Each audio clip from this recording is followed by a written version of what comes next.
Good evening, students. So this video I'm going to start with a question which was asked from me by a student almost a year ago.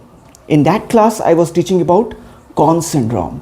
In Conn's syndrome I explained that this will lead to hypokalemia, and hypokalemia will ultimately lead to glucose intolerance.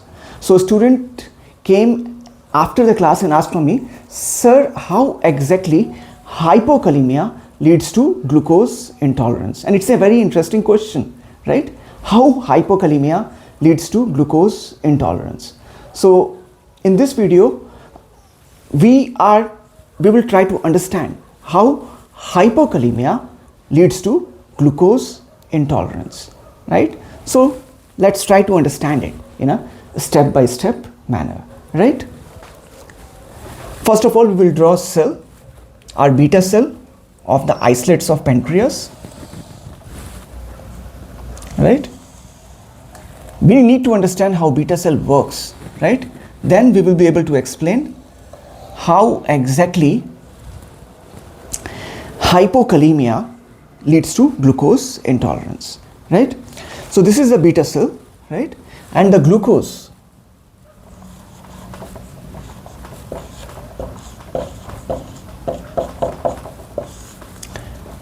will come inside. Through which channels it will come inside? Through GLUT2 channels, right? GLUT2 channels, glucose transporters. It's a kind of facilitated diffusion, right? GLUT2, right? Now this glucose, after coming inside,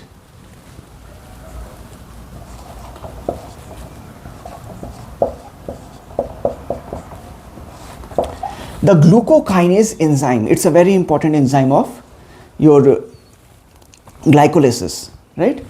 So this glucokinase act as a kind of glucose sensor, right? And if this is defective, right, it also leads to a type of diabetes which we call MODY. MODY we will discuss in some other video, but for now glucokinase, right? Glucokinase will convert it into glucose 6-phosphate, right? Glucokinase,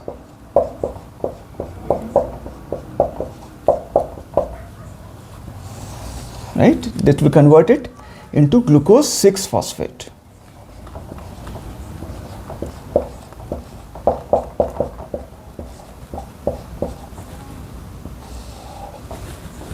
Right? Now, this, as I said, that glucokinase, if defective, will lead to which disease? MODY, maturity onset diabetes of young, right? In short form I am writing MODY over here, right? Now I won't go into detail of glycolysis. Glycolysis is a separate, we can have a separate video for that, but in short, what glycolysis will lead to? Glycolysis will lead to production of ATP, right?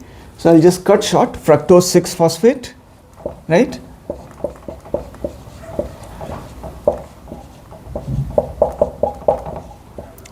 After many steps, it will ultimately lead to pyruvate, right?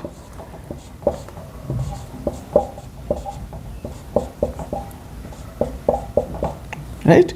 And pyruvate will lead to production of ATP, right?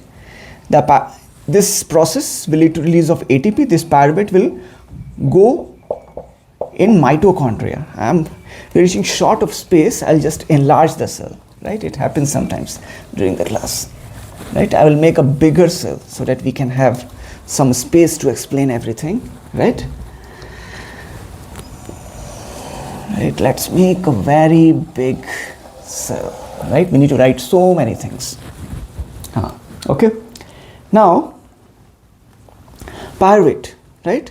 This pyruvate will go inside mitochondria.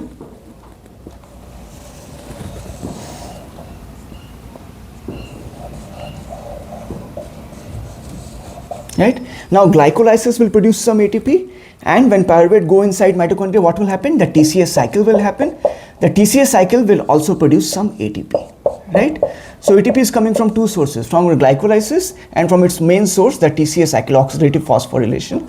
Both these ATP, right, they will go to, right, where they will go? They will go to the ATP sensitive potassium channel, right? ATP sensitive potassium channel inside, right? Now what is the main difference between potassium channels elsewhere and potassium channel inside your beta cell? That the potassium channel inside beta cell, right, are ATP sensitive, right? That means when the ATP binds to these channels, they shut down these channels. When ATP comes and bind to these channels will close down, right? Now going back to our resting membrane potential, right? Now what is responsible for the negative charge inside the cell membrane? Potassium efflux. The potassium is continuously moving out, right? Potassium is continuously moving out, right? Both through this channel, right? And when a positive charge, suppose let me draw a positive charge. When a positive charge moves from inside the cell to outside the cell, the inside of the cell will become negative and outside of the cell will become positive, right? Inside will become negative and outside will become positive, right? So this flux is responsible for the negative charge inside, right? Now what has happened till now? Glucose has come in, glycolysis has happened, some ATP is generated, the pyruvate has gone inside the mitochondria, again some ATP is generated. Now this ATP will come to this ATP sensitive potassium channel, right? ATP sensitive potassium channel,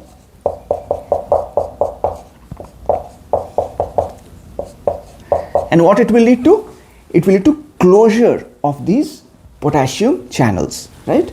Once these potassium channel get closed, then what will happen?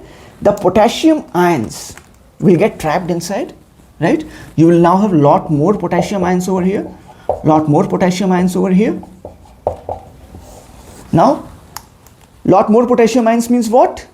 That the potential inside will move towards zero from negative, right? The potential is negative. Now since the potassium ion is getting accumulated inside, it will move towards zero. It won't become zero, it will move towards zero, right?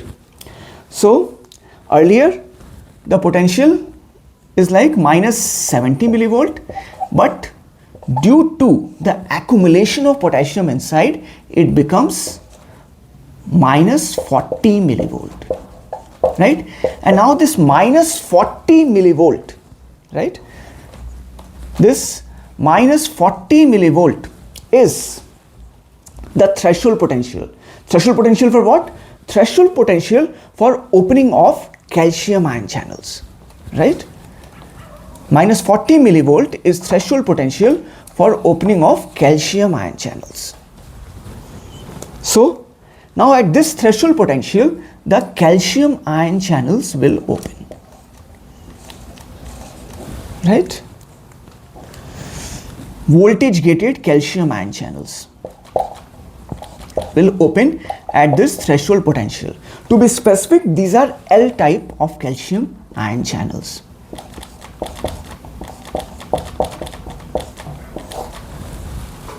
Right? So what has happened till now?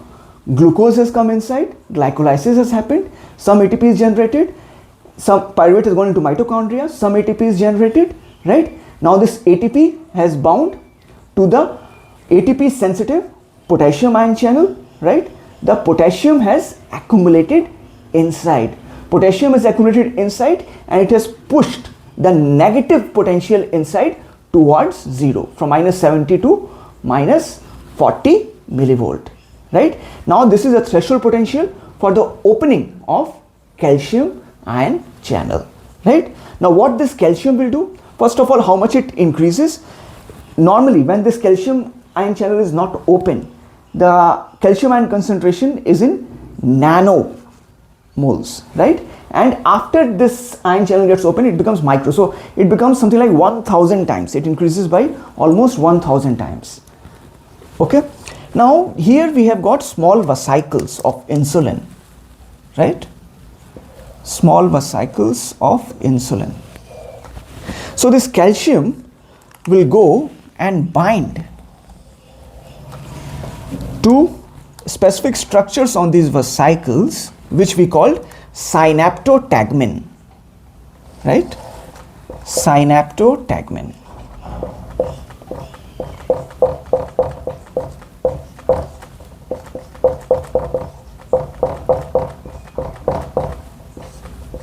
Right?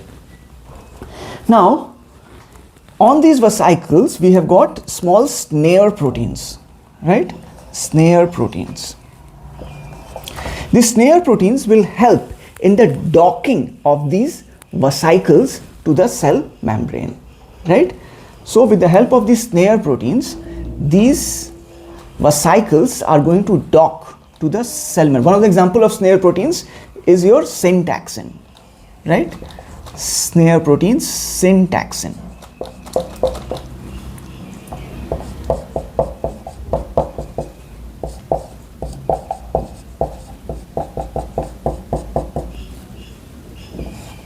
Syntaxin.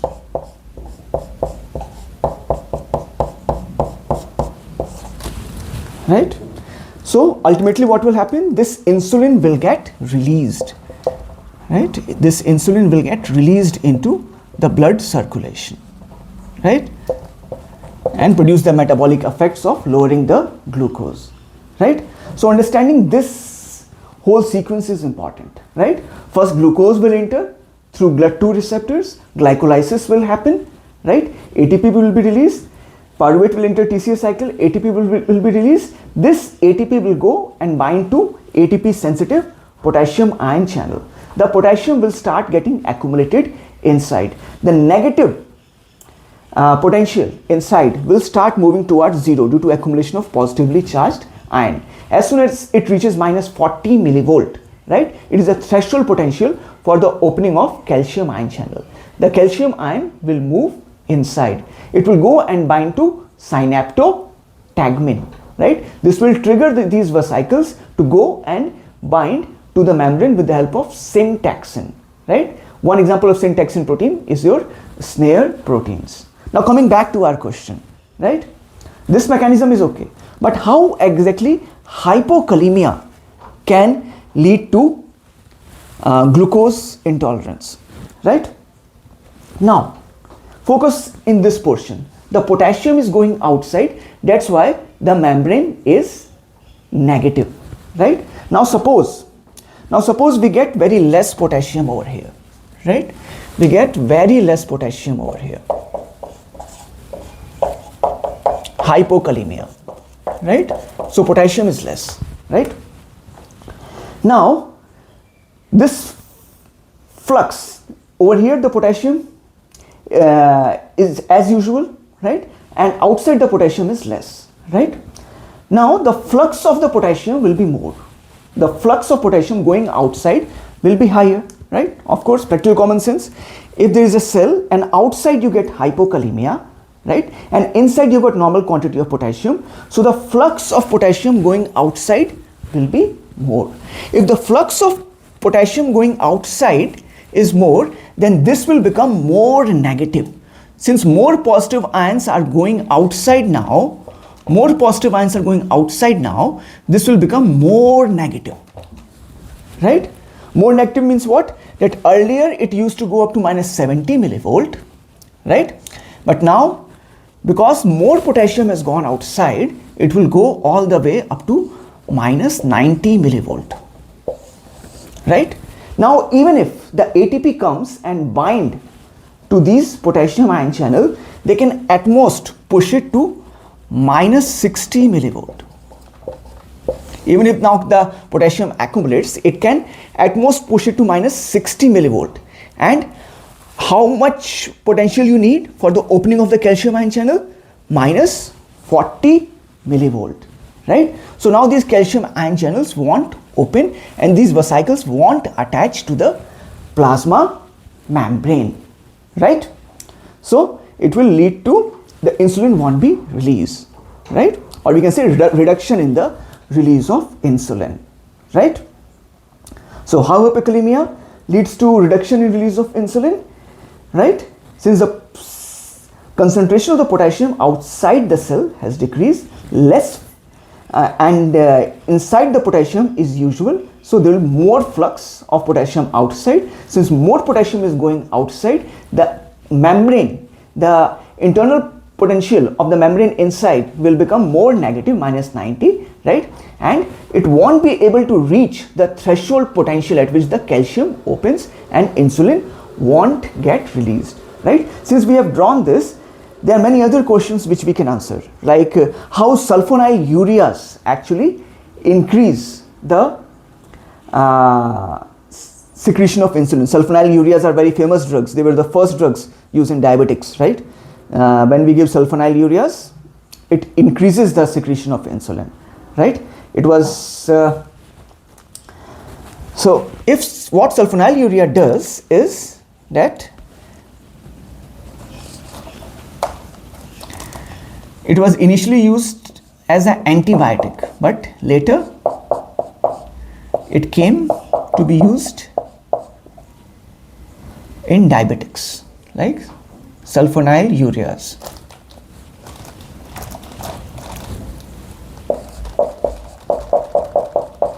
Now, what sulfonylurea will do is that it's going to block the potassium ion channel from moving outside. That means it is going to block your ATP sensitive potassium ion channel, right? If it blocks the ATP sensitive potassium ion channel, what is going to happen? The potassium will accumulate inside, right?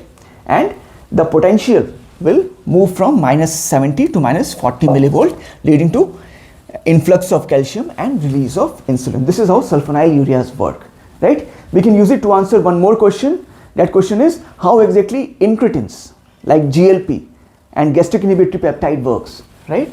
So they act on a receptor over here, G protein coupled receptor, right?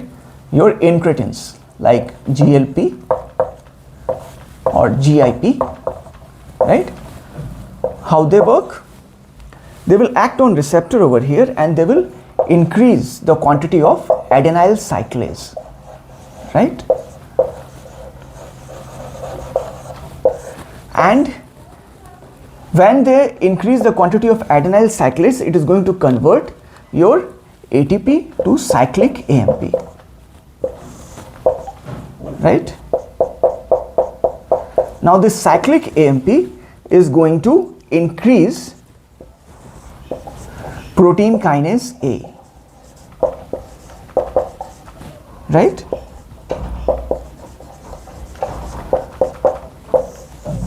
And this protein kinase A will potentiate the action of calcium on synaptotagmin, right? When calcium acts on this synaptotagmin, this protein kinase A is going to potentiate that action, right? Now there are many other things, right? Like how exactly the parasympathetic system,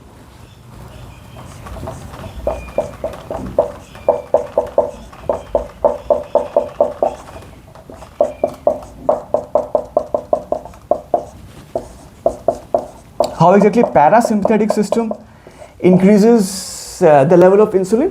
They act on M3 receptor over here, right? M3 receptor, right? And by acting on the M3 receptor, they increase the level of this calcium IP3, right? And this also potentiates the action of calcium on synaptotagmin, right? What effect the sympathetic system has on insulin release? Now, sympathetic system can actually act via two methods on insulin, two receptors, right? It can act via beta-2 receptor and it can also act via alpha-2 receptor, right? The beta-2 receptor actually stimulates the release of insulin, right? And alpha-2 receptors inhibit the release of insulin, right? But which effect predominates? The alpha 2 effect predominates, right? So sympathetic system stimulation overall reduces the release of insulin. This effect predominates.